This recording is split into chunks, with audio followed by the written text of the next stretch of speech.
سرک زندگی. تور ویښتان مې خپل د مینې لپاره سپین کړل. دا چې څرنګه نورې په کیسه کې واورئ، رښتینې کیسه. مینه او درنښت ګرانو اوریدونکو، هیله لرمه چې ټول روغ جوړ او خوشحاله اوسئ. ګرانو هیوادوالو، ما سره مرسته وکړئ ترڅو دغه کانال مخکې لاړ شي. مننه تاسو څخه. نننۍ کیسه د یوه خور کیسه ده چې داسې لیکي: سلام، زما مستعار نوم پلوشه ده. زه یوه خور لرمه او یو ورور مې ده. زه لا ماشومه ومه چې پلار مې شهید سو. زما مور کار کول او مونږ یې غټ کړه. مور مې ډیر غیرتمنده ښځه وه. ډیر زحمت یې ویستله ترڅو مونږ خپل د تره اولادونو څخه بیرته پاتې نشو. په مونږ باندې مکتب یې هم وویل. ورور مې لا سم زلمی نه و چې ورته واده وکړه، ترڅو د کاکا زمن مې ونه وایي چې پلار نه لري، واده نشي کولی. زه هم پیغله شومه. زه ډیره فیشني جنۍ ومه.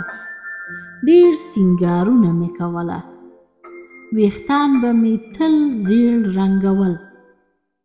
نوکان به مې پرېښوده. ډیره سینګار مې کوله. ما ډیر خواستګاران درلوده خو نه قبلوله. یو ورځ یوه ښځه زمونږ کره راغله. ډیره استایلي ښځه وه. زما مور ته یې ویله چې لور دې پلوشه زما زوی ته راکړه. پلوشه زما د زوی خوښه شوې ده. مور مې ورته ویله چې ستا زوی زمونږ کره راشي، مونږ وګورو، بیا خبرې کوو. ښځه لاړه او بله ورځ خپل زوی یې راوستل. زوی یې د څېرې له نګاه څخه ډیر ښکلی و. ډیر قد درلوده. مؤدب هلک و. د ټولو خوښ شو. مور مې زما کاکاګانو سره مصلحت وکړه. کاکاګان مې هم ومنه چې ما ورکړي. زه یې ورکړمه. نامزاده شومه. وروسته له نامزادۍ خوښه مې راغله او مور ته مې ویله چې ما ته واده راکړه، چې زمی په لاره ده، زمی کیږي.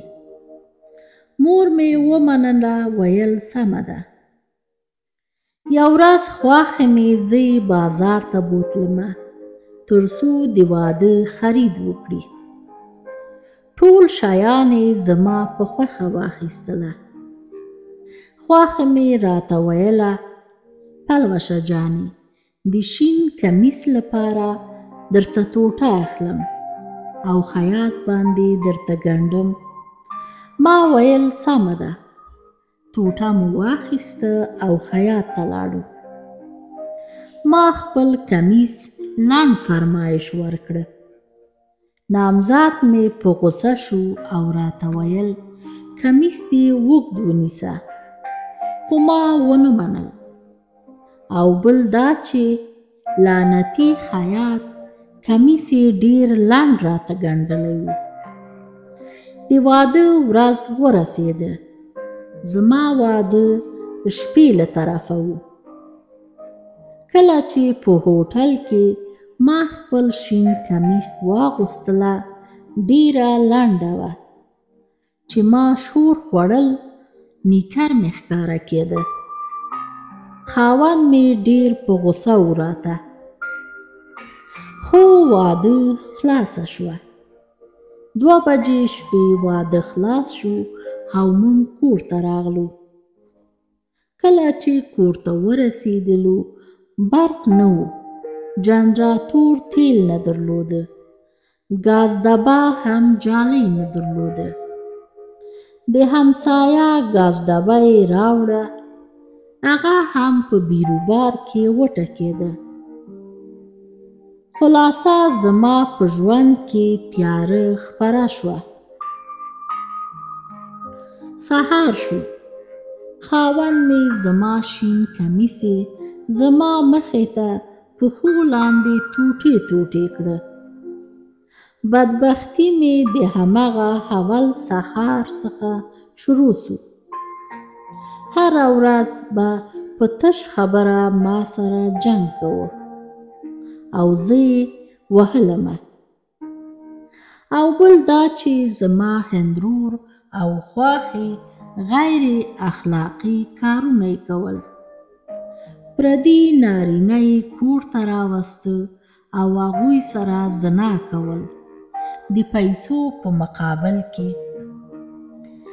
یو ورځ چې زه په حولۍ کې ومه، د مهمانخانې څخه 2 ځوان سړیان بیرون سو. زه زر خپل کوټې ته دننه شومه.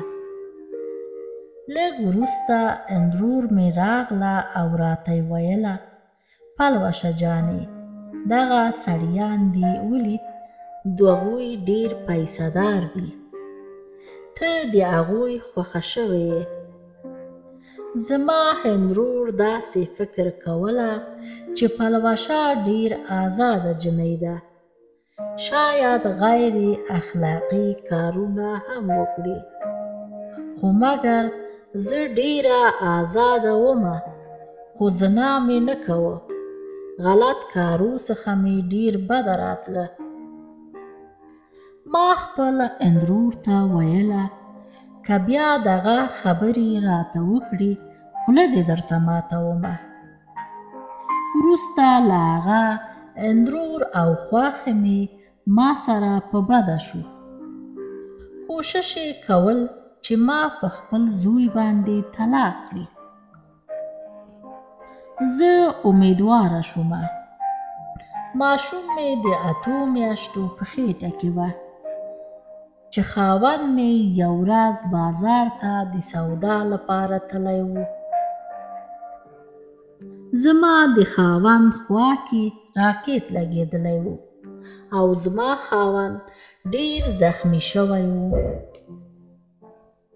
په دې زخمی توب کې خاوند مې خپل سترګې له لاسه ورکړ، وړون شو.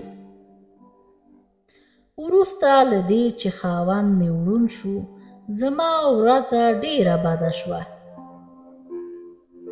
بالاخره د صبر کاسه مې لبریزه شوه او د میړه څخه مې طلاق وغوښته. خاوند مې هم راته طلاق راکړه. لور مې پیدا شوه. لور مې خاوند ته مې ورکړه او خپله د مور کره راغلمه. مور مې په مکرویانو کې ژوند کوه.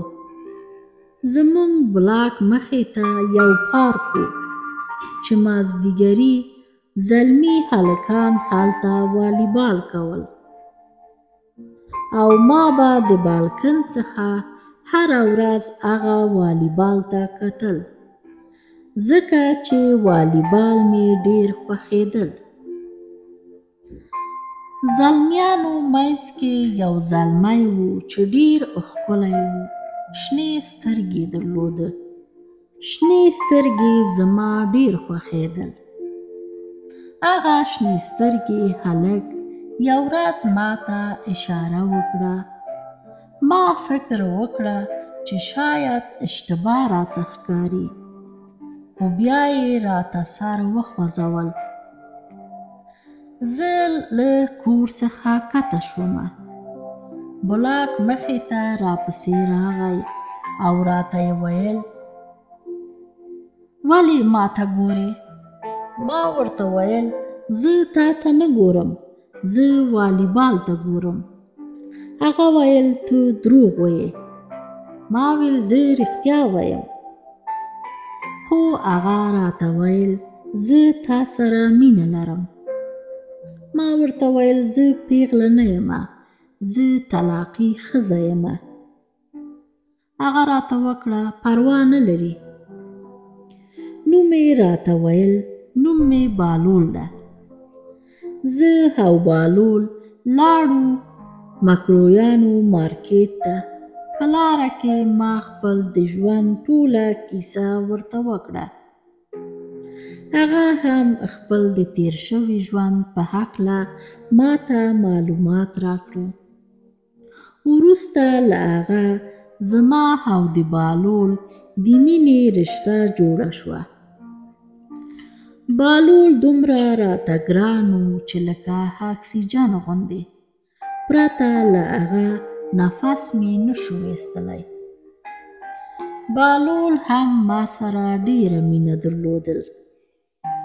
یو ورځ زه یې خپل کور ته بوتلمه، خپل خویندې او مور سره یې معرفي کړمه. د ټولو خوښه وه، یوازې پلار یې نه غوښتل چې زه د هغوی انګور شمه. موږ د غوربند څخه یو او په قوم هزاره یمه، خو بهلول د جنوبي ولایت څخه و او پښتون و. پلار یې بهلول ته ویلی و که ته پلوشې سره واده وکړې زه تا حق کوم. بهلول له کوره مرور شوی و او زه هم د بهلول دوی کور ته لاړم. د بهلول پلار ته مې ډېر وژړل. له ګیرې څخه مې ونیو او ورته مې زارۍ کول. په ژړا کې مې ورته ویل کاکا جان، زه خپل مینه تا څخه خیرات غواړم. هر رقم ژوند چې ته راته غوره کړې هماغسې ژوند کوم، خو صرف ما خپل زوی ته وکړه. هغه ونه منل او خپل ورېره یې بهلول ته وکړه.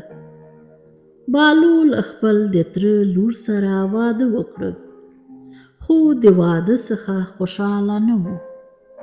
خپل ښځې سره هیڅ مینه نه درلوده. خو ما هم قسم وکړه چې بل واده نه کوم. ګرچې ډېر خواستګاران مې درلود، یو مې هم ونه منل او خپل مینې ته بهلول ته وفادار پاتې شومه. تروسه د ما د مینې څخه ډېر کلونه تیریږي، خو اوس هم زه یوازې او مجرد ژوند کومه. دغه و زما د ژوند کیسه. ګرانو اوریدونکو، دغه کانال سبسکرایب کړئ، خپل دوستان او ملګرو سره یې شریک کړئ. تر بل داستان تاسې په پاک او مهربان رب سپارم. الله مو مل شه.